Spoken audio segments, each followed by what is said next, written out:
Muy buenos días para todos. Mi nombre es Hernando Dueñas.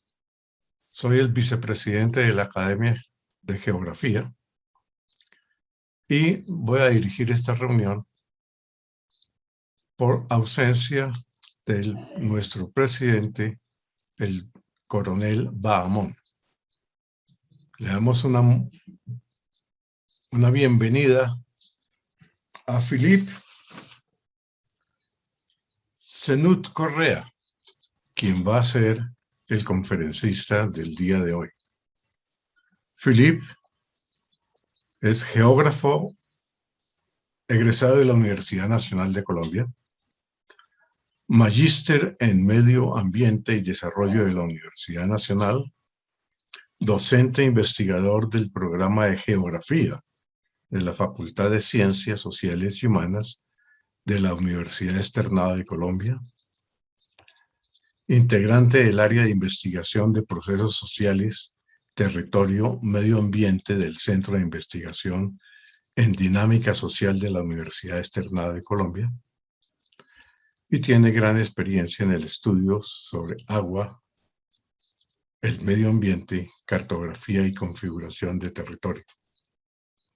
En este momento presta sus servicios al Externado de Colombia. Philippe, agradecemos mucho su tiempo y, por favor, la palestra es tuya. Muchísimas gracias por la invitación. Quisiera decir que cuando la invitación llegó, yo en principio pensé que no sería muy prudente aceptarla porque, digamos, estamos en un proceso de transición entre el final de un proyecto del que ya pues presentamos resultados hace ya un tiempito y no era bueno repetir, y la formulación de un proyecto nuevo sobre en esencia, estrategias colaborativas para afrontar los desafíos del cambio climático.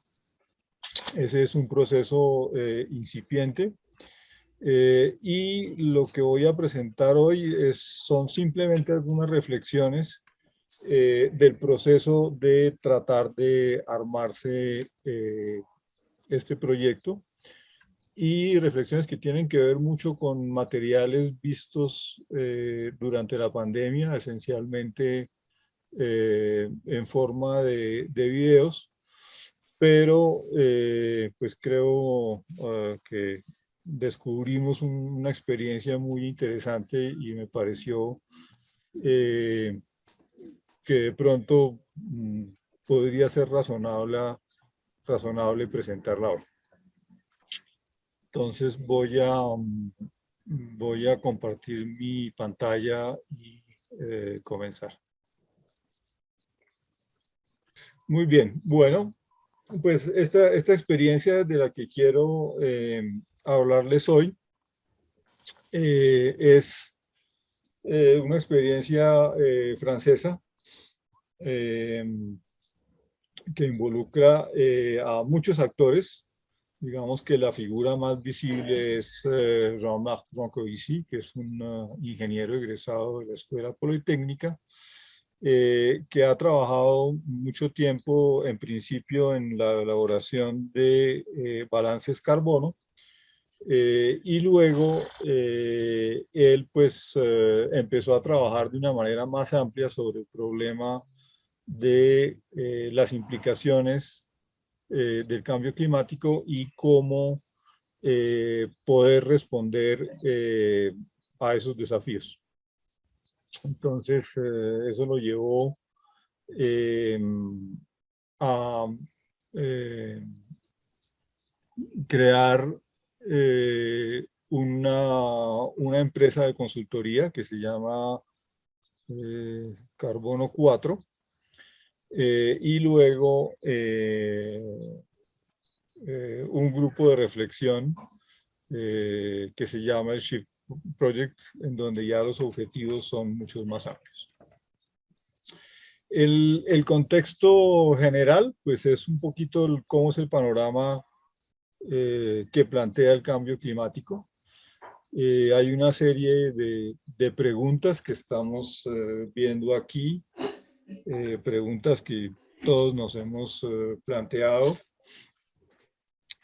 ¿Cómo nos va a afectar? ¿Qué tan grave es la situación? ¿Qué podríamos hacer? ¿Con cuánto tiempo contamos? ¿Qué es lo que realmente podemos hacer de lo que querríamos? ¿Por qué no hacemos nada? Y ahí yo creo que la figura de Greta Thunberg pues es como lo emblemático de esa pregunta.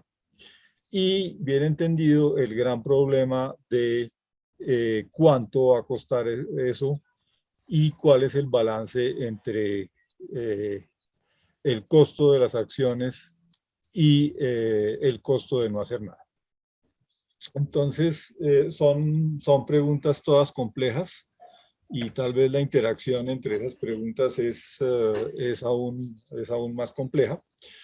Y la experiencia que voy a mostrar creo que tiene la gran virtud de haberse pensado eso de una manera bastante articulada y con un enfoque sistémico.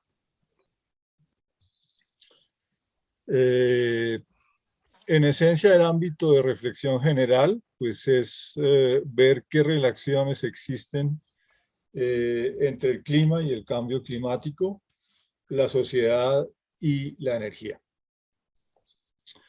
En buena parte, pues ese trabajo, pues digamos que mirar estas cosas, como ya lo dije, pues enmarca dentro del proceso de formular un proyecto de investigación para buscarle financiación.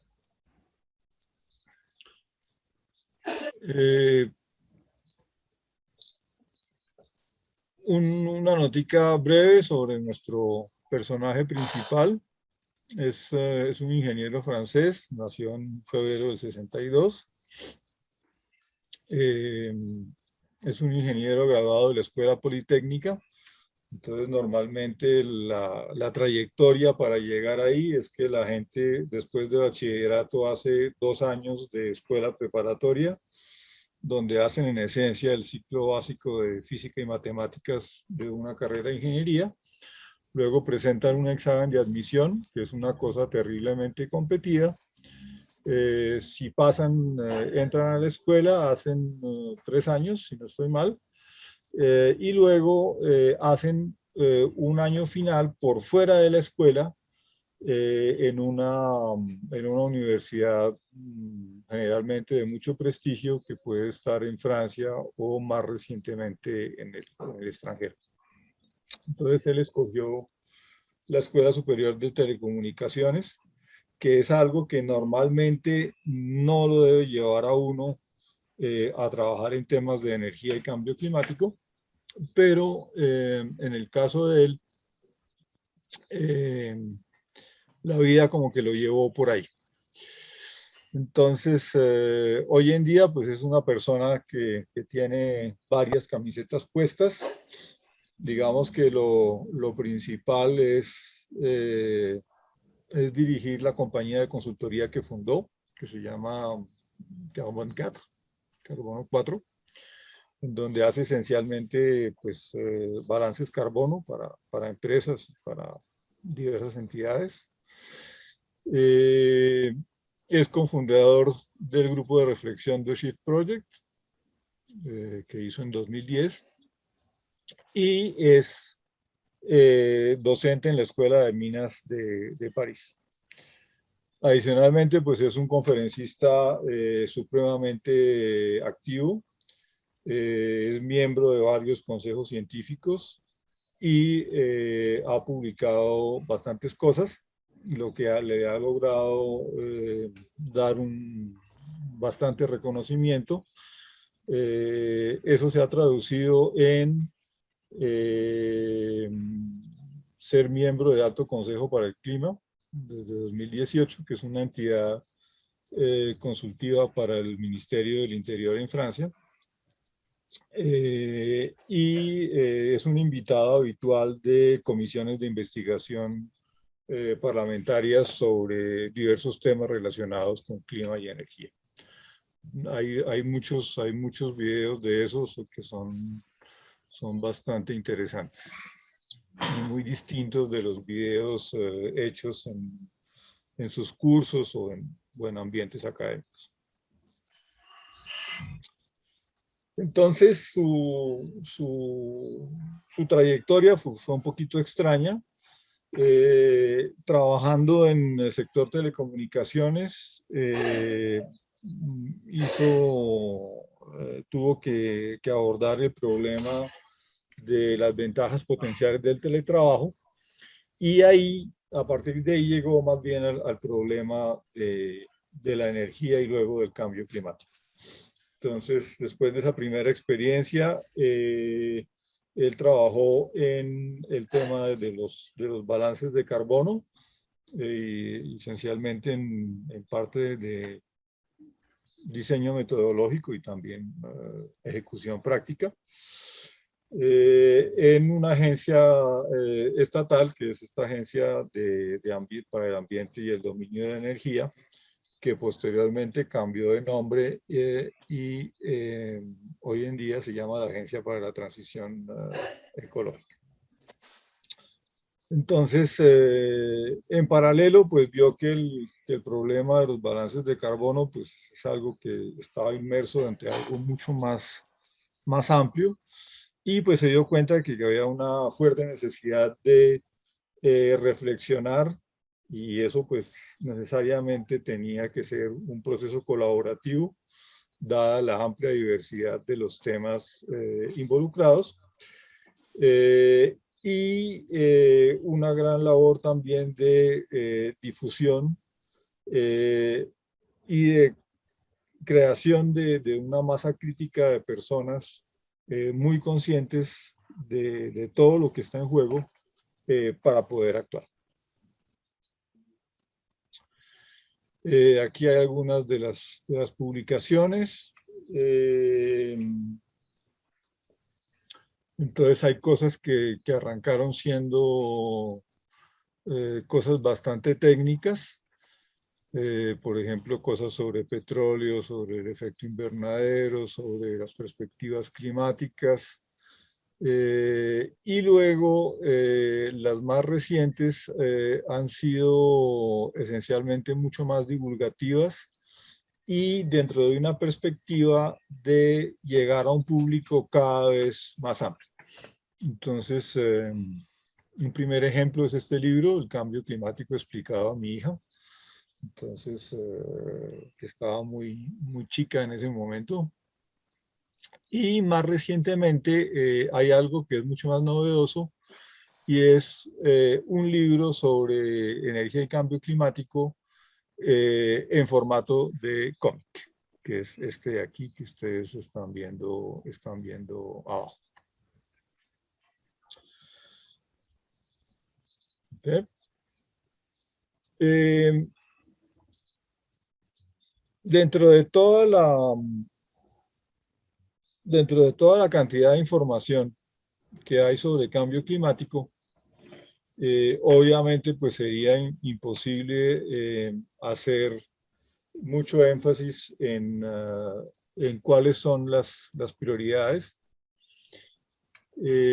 Traje este gráfico que él utiliza mucho en sus presentaciones, en sus cursos y en otras conferencias.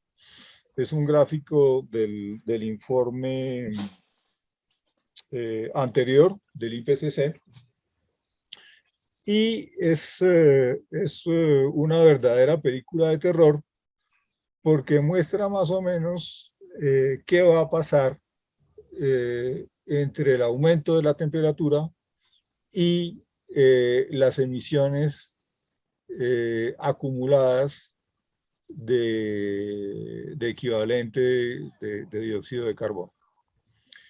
Entonces, el resultado es que el objetivo de 1,5 grados pues es virtualmente imposible, ya prácticamente estamos ahí.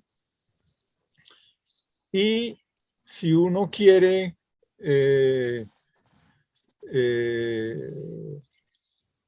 tratar de no aumentar mucho la temperatura, lo que va a tocar hacer es emitir cada vez menos.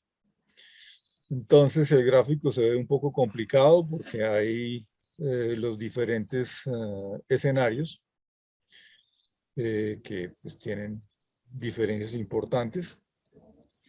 Pero si uno, por ejemplo, arranca por aquí de los 2 grados y uno se va para la gráfica, pues uno llega a que no puede emitir más allá de unas 3.000 gigatoneladas de dióxido de carbono, y de esas ya se emitieron unas 1.500.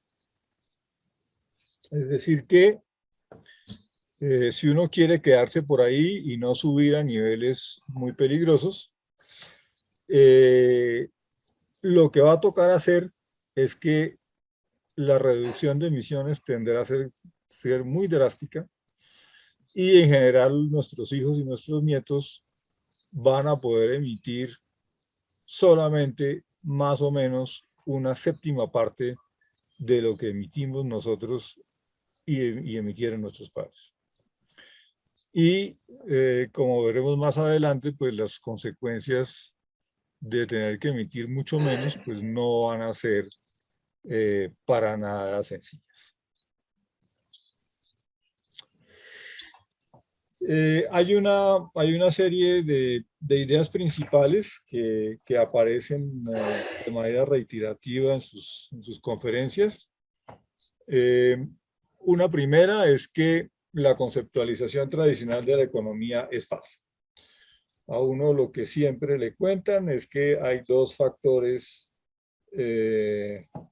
principales en el sistema productivo, que son por un lado el capital y el trabajo, y con eso uno va a crear toda una cantidad de bienes y de servicios.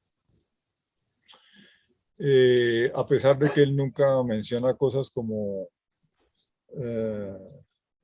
la ecología económica o la ecología política, lo que él va a decir es que es una conceptualización que en esencia es falsa. En realidad, los factores principales son el trabajo, que incluye en buena medida toda una serie de conocimientos acumulados durante mucho tiempo, y por otro lado, toda una serie de recursos naturales que en esencia pues son gratuitos, y el capital es solamente un bucle que se crea dentro del funcionamiento del sistema productivo. Resultado, si no disponemos de algunos recursos, podemos tener todas las personas dispuestas a trabajar con las competencias necesarias, podemos tener todo un sector financiero dispuesto a prestar la plata necesaria, pero si no tenemos los recursos, no vamos a obtener absolutamente nada como salida. Entonces, dentro de todos los recursos, una cosa que va a jugar esencialmente un papel primordial va a ser la energía. Bueno. Entonces,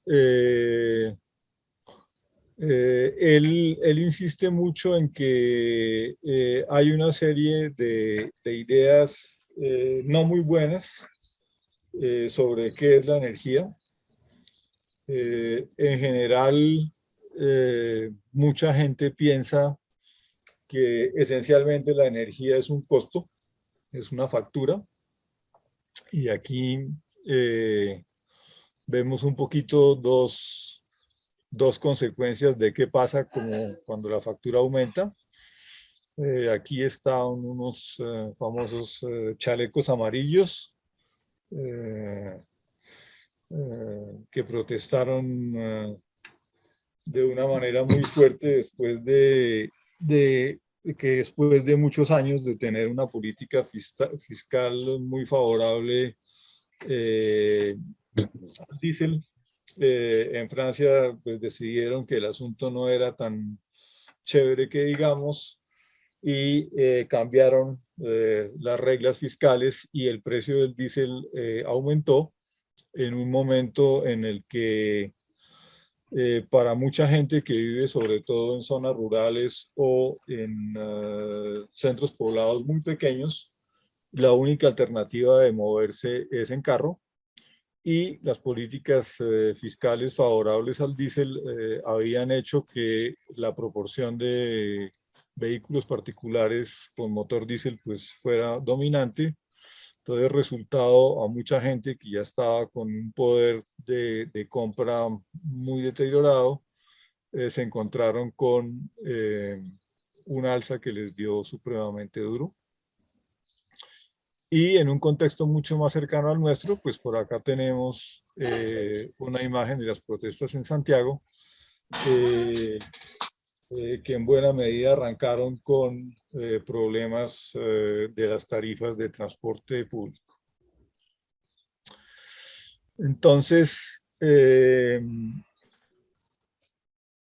la idea es que a pesar de que la factura puede ser muy importante y tiene consecuencias eh, eh, nada despreciables, en esencia la energía lo que es lo que está aquí, es una magnitud física que permite caracterizar el cambio de estado en un sistema.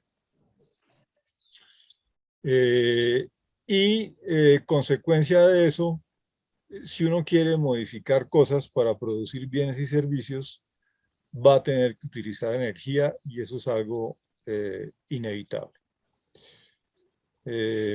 Ejemplo, la gráfica que está acá, donde vemos en esencia la evolución del Producto Interno Bruto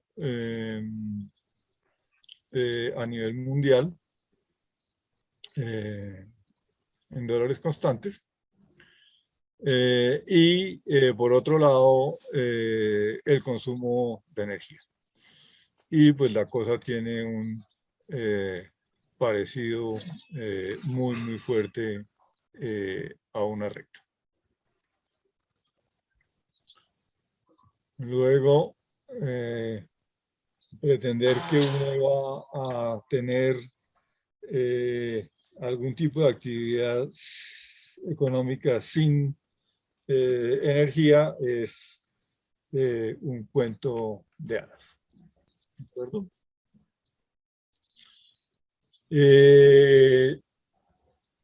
Una de sus frases preferidas es que la física, y yo pues le agregaría la ecología, van siempre a ganarle la partida a los discursos. En esencia,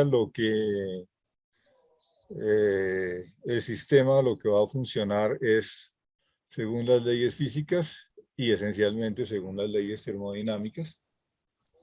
Luego, a consecuencia de la primera ley, uno no puede producir energía, lo que uno puede hacer es agarrar energía que ya está en el ambiente y convertirla en formas que uno estima que son más útiles. Y uno no va a poder pretender crearla nunca de la nada. Nunca va a haber energías absolutamente limpias o absolutamente sucias. Toda transformación de energía pues va a producir ciertas cosas y va a tener efectos indeseables.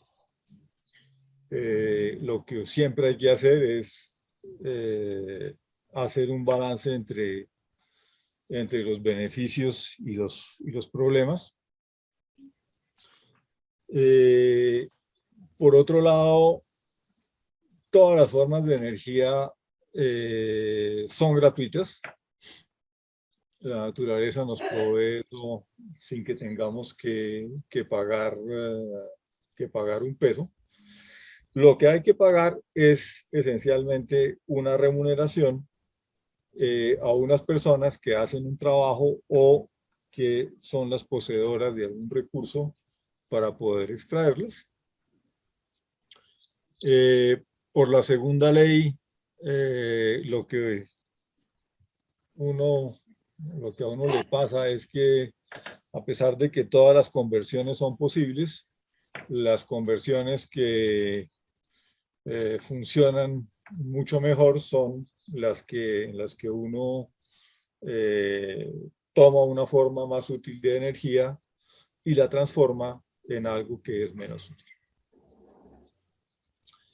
Y algo muy importante con respecto a las energías renovables, en esencia, mientras menos densa y más intermitente sea algún tipo de energía, en particular como lo solar y lo eólico, va a ser mucho más costoso utilizarla.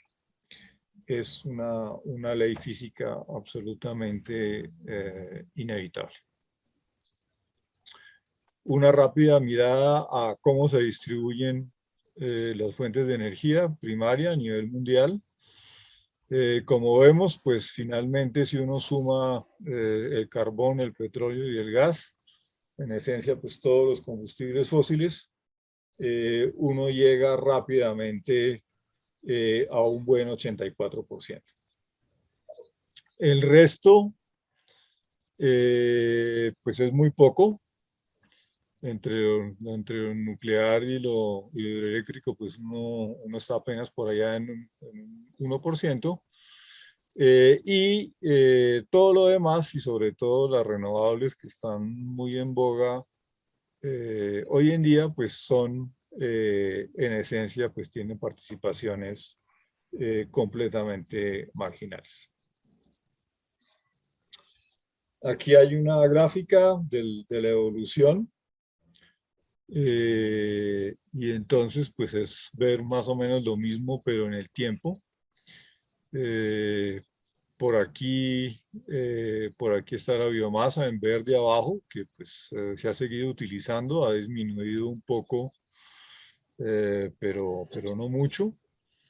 Y luego lo que uno ve es que las energías se van apilando las unas sobre las otras y uno nunca llega, digamos, a una transición energética, sino que uno lo que hace es, en esencia, ir agregando unas fuentes de energía a las que ya existían.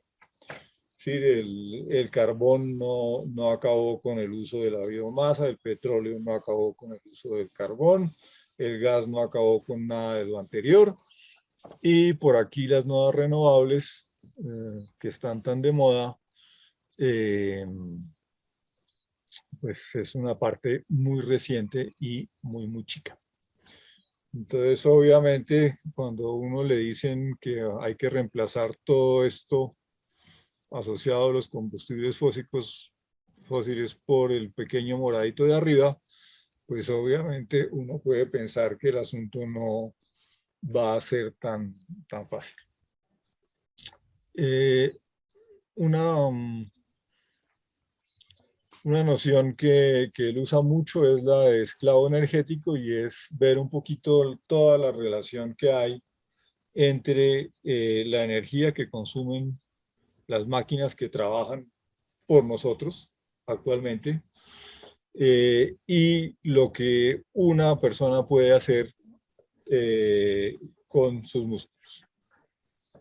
Y más o menos a nivel mundial, pues uno tiene máquinas que hacen el trabajo de más o menos unas 200 personas.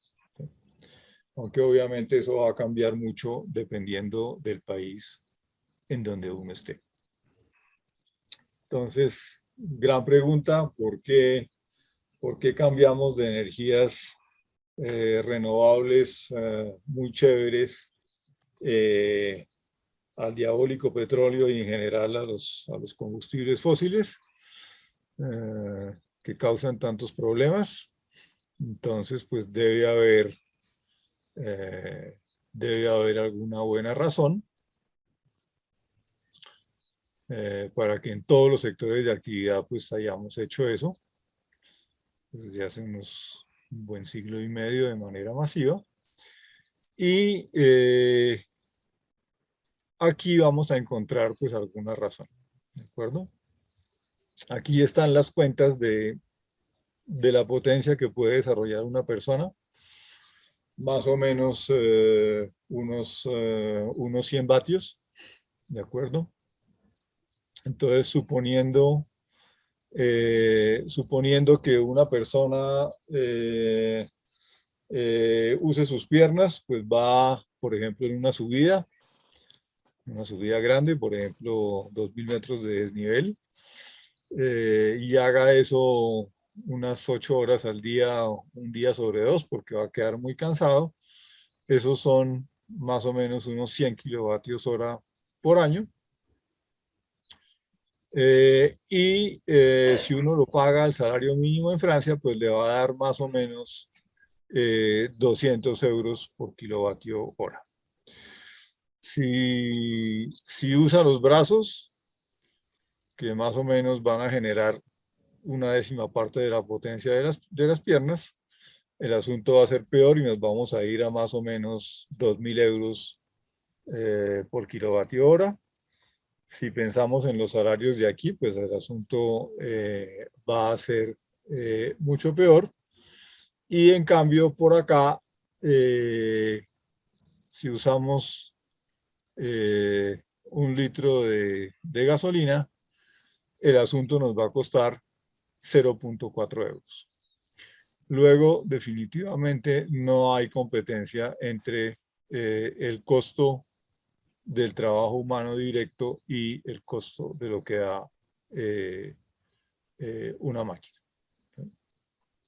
Sí, los factores, sí, los factores pueden ser dividir por fácilmente 100. Entonces, pues las máquinas son todos nuestros equivalentes modernos de los esclavos, que hacen absolutamente todos los trabajos que nosotros ya no hacemos directamente, pero para alimentar todo esto, pues hay que suministrar energía, y pensar en que vamos a prescindir de todo esto muy rápidamente, pues no es muy difícil. Todo esto representa 200 personas en promedio, y en un país desarrollado, pues la cosa puede irse fácilmente a 600. ¿De acuerdo? Y bien entendido aquí, pues hablamos solo de las cosas de mover cosas físicas y no de procesar información. Obviamente todos los monjes benedictinos copistas o la gente que hacía cálculos con ábaco o con quipú, o aún los ingenieros de la regla de cálculo de la década de los 50 y 60, todo eso pues difícilmente vamos a volver para atrás. Solución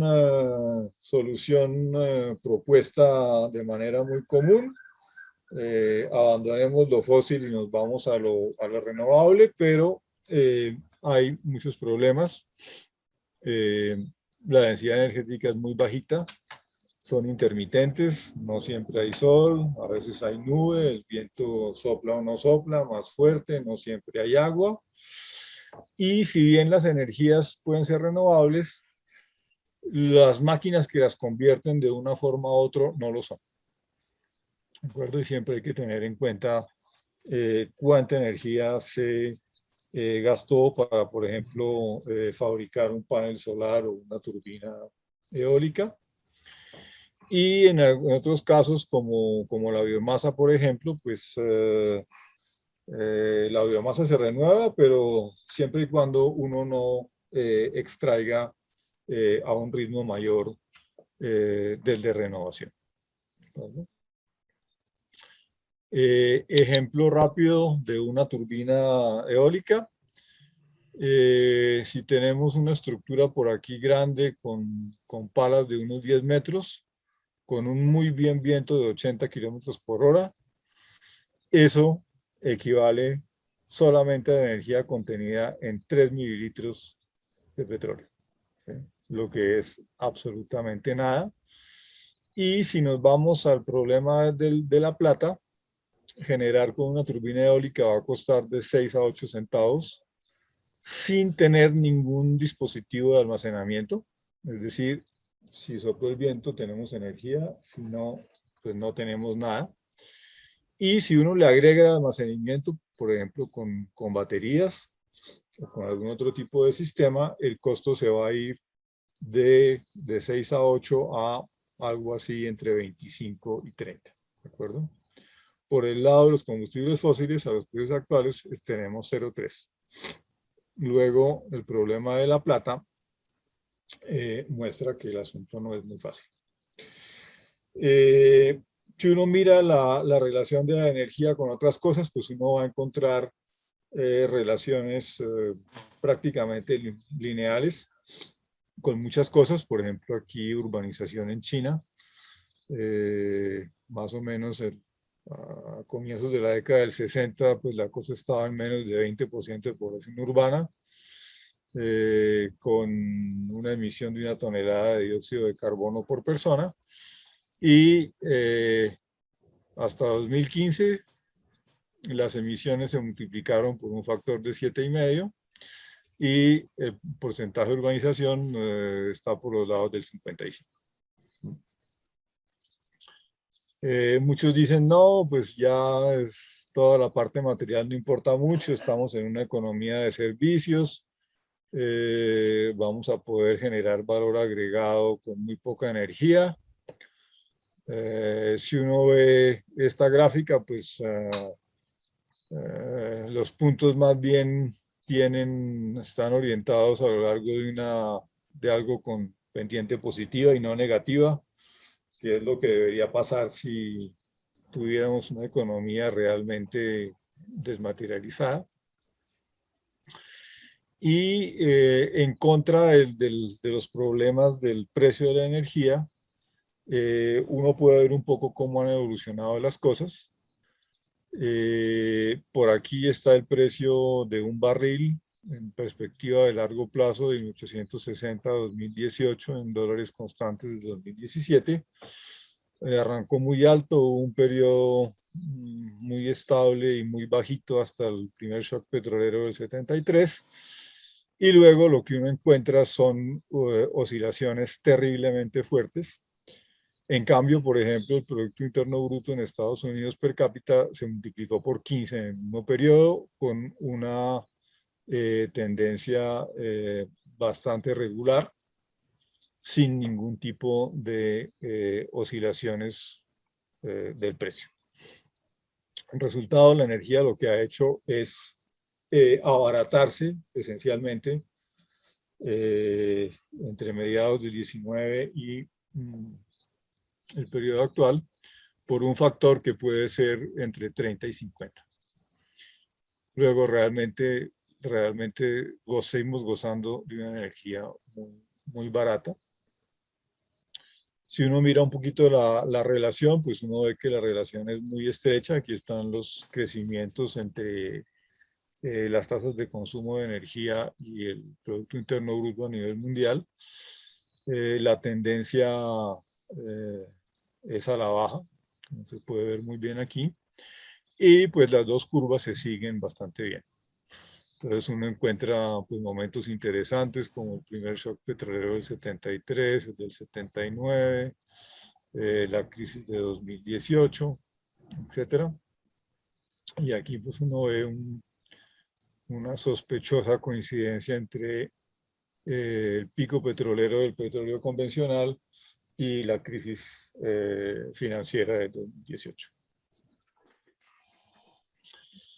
Entonces, en principio, ¿en qué situación estamos? Pues somos completamente dependientes de los combustibles fósiles y eso no se va a poder cambiar de la noche a la mañana como quisiéramos.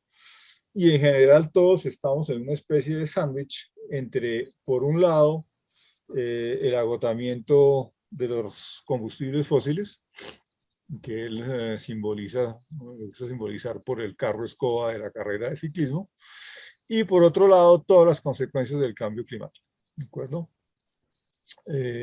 Todos los problemas asociados al calentamiento global pues son realmente más urgentes que los problemas de suministro de combustibles fósiles, pero necesariamente tendremos que hacer ajustes que van a ser dolorosos y va a tocar hacer una combinación entre sobriedad, no vamos a poder seguir consumiendo todo lo que consumimos hoy en día, y una serie de acciones que deberán ser lo más eficaces, eficientes y además muy sensibles a los problemas de desigualdad y de inequidad. Eh, y, eh, y esto se va a tener que hacer en un contexto, en esencia, de crecimiento económico al cual no estamos para nada acostumbrados. Si no se hace esto, Jancovici es una persona muy pesimista o realista, pensarán algunos, en donde el asunto pues va a evolucionar muy mal, muy probablemente con situaciones de migraciones masivas muy desordenadas y conflictos. Entonces, por ejemplo, ha sostenido mucho que, por ejemplo, todas las primaveras árabes son unos primeros signos de qué es lo que pasa cuando la energía se encarece y eso termina afectando toda la seguridad alimentaria de buenas partes de las poblaciones de algunos países. Él tiene unas ideas sobre cómo es el marco de la acción en la cual se va a tener que actuar. Uno primero es que debemos salirnos de la preeminencia del libre mercado y que va a ser necesario planificar mucho más. Las soluciones deben ser primero compatibles con lo que dicen las leyes físicas. El problema de la plata es secundario y hay que buscarla para cosas razonables desde el punto de vista físico.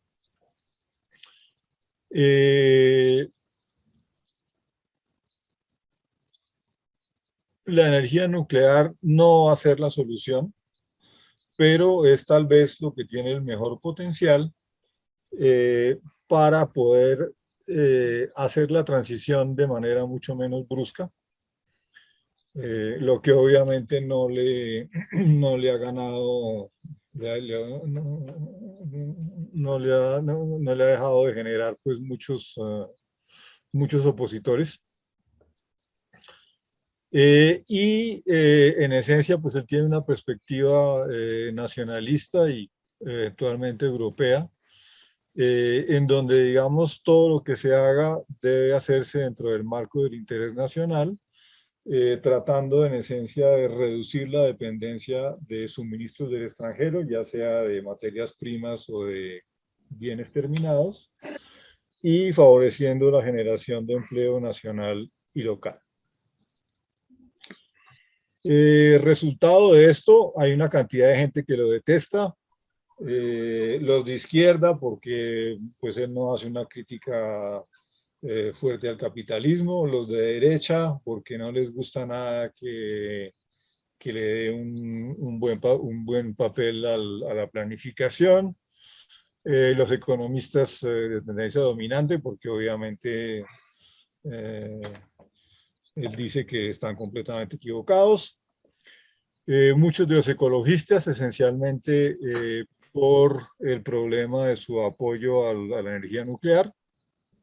Y, digamos, los periodistas, porque él no pierde la oportunidad de quejarse de ellos y decir que hacen un muy mal trabajo porque están completamente desinformados sobre muchas cosas. Entonces, pues lo que se debería hacer, pues muy difícil, bajar 5% las emisiones de gases de efecto invernadero cada año. Por aquí puse el 2017 porque es en la práctica la entrada en vigencia del Acuerdo de París, lo que equivale a una nueva COVID-19 todos los años. ¿Sí?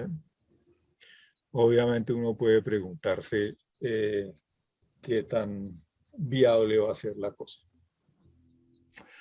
Entonces, dentro del problema de qué hacer, pues una de las alternativas es crear este grupo de reflexión, el SHIFT Project, que es una asociación que en esencia lo que quiere es actuar para avanzar hacia una sociedad baja en carbono y guiada esencialmente por un rigor científico muy alto y unos escenarios de reflexión que dependen de tecnologías probadas y utilizables actualmente. Nada de esperanzas maravillosas en cosas de geoingeniería o cosas de fusión nuclear o soluciones exóticas que no existen realmente. Esto se creó en 2010 y digamos que la idea es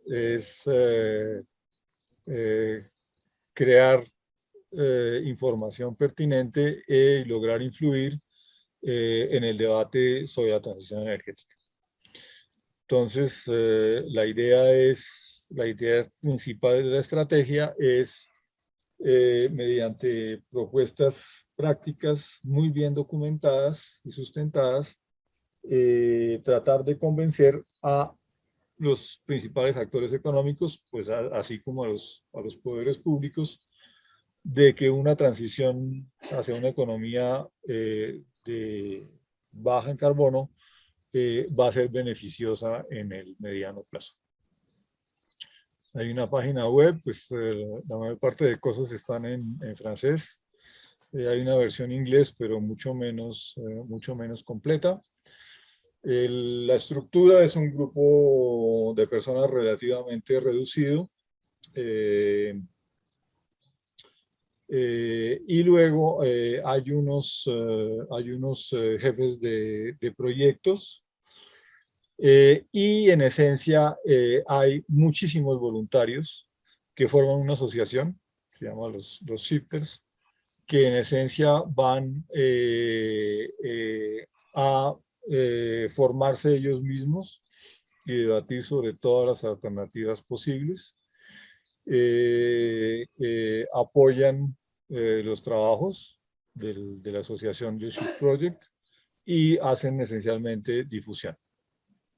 La financiación es principalmente por empresas, normalmente grandes. Hay como dos grupos como de grandes financiadores y medianos financiadores. Y hay donantes individuales y esos contribuyeron sobre todo al estudio que llevó a formular un plan de transformación de la economía francesa. Dentro de la junta directiva hay unos miembros de los patrocinadores que por estatutos siempre están en minería con respecto a los expertos y hay un representante de la asociación de los voluntarios que contribuyen a todas las labores. Publicaciones, pues muchísimas. Hay toda una serie de temas. Aquí hay algunos ejemplos, pues digamos, hay informes, hay eh, notas de análisis, comunicados de prensa, blogs, videos, en fin, hay muchísimas cosas. Aquí pueden encontrar los enlaces.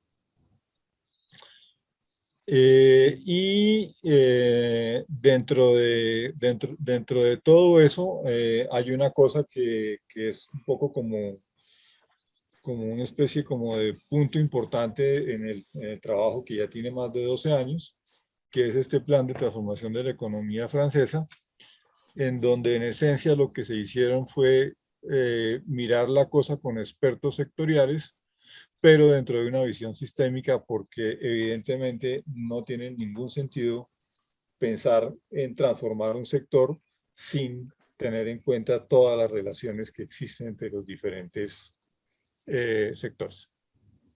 Entonces hay 15 grandes sectores: energía, bien entendido, movilidad cotidiana y de larga distancia, transporte de carga, empleo, hábitat, industria automotriz, salud, cultura, agricultura, en fin, todo lo que ven aquí. Finanzas, todos los problemas de las nuevas tecnologías de la información. Ciudades y territorios. Dicho sea de paso, hay un libro muy interesante sobre resiliencia territorial a todos los problemas del cambio climático. Y esto se hizo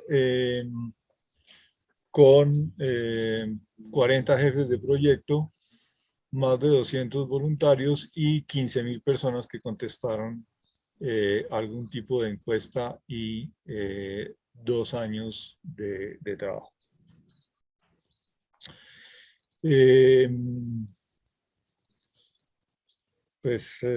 Yo creo que podríamos dejar por aquí.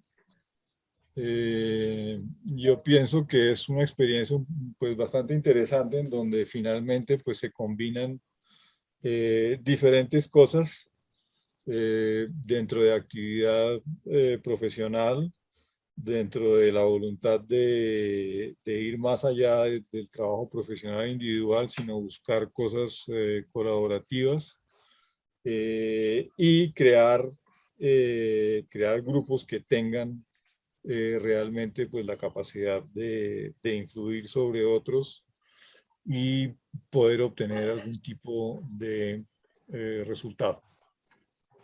Y este tipo, digamos, de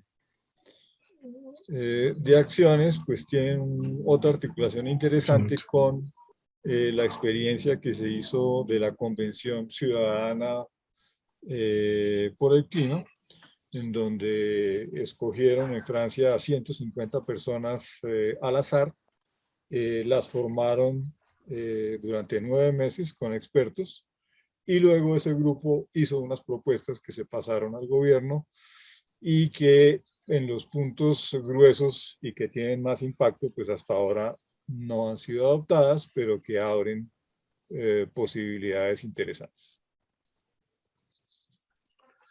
Bien. Doctor Chenut, muchas gracias por su conferencia. Da muchas ideas claras. Nos pone a pensar qué debemos hacer. Nos pone a pensar qué está en juego. Y eso es lo más importante. Porque estamos jugando no con nuestra vida, sino estamos jugando con el bienestar de nuestros nietos y de los nietos de nuestros nietos. Hay una frase que dice que el medio ambiente no lo heredamos de nuestros padres, sino que se lo pedimos prestado a nuestros nietos. Entonces realmente hay que hacer algo, pero no hay conciencia. Lo que me importa a mí más y lo que me preocupa más es que la gente sabe que tenemos que hacer algo, pero no se quiere hacer nada. Todo el mundo está esperando a que alguien haga algo, pero no estamos haciendo ningún esfuerzo. Y cuando digo ningún esfuerzo, es ningún esfuerzo personal, ningún esfuerzo de país. para solucionar los problemas. Indudablemente, en esta época en que la economía está tan golpeada, en esta época en que nos hemos dado cuenta de que el petróleo es un arma política, hay muchos problemas que se entremezclan, pero hay que buscar la solución. Debemos convertirnos en parte de la solución y no en parte del problema. Por ejemplo, el metano, que es un gas invernadero también muy grande. Todos sabemos que el metano lo produce el ganado. La mayor parte del metano lo produce el ganado. Pero ¿estaríamos nosotros dispuestos a dejar de consumir hamburguesas? Esas son las preguntas que no tienen una solución fácil, mas sin embargo, le quedamos altamente agradecidos a usted por hacernos dar cuenta de que lo que está en juego es mucho más que nuestro bienestar. Muchísimas gracias, doctor Chenut.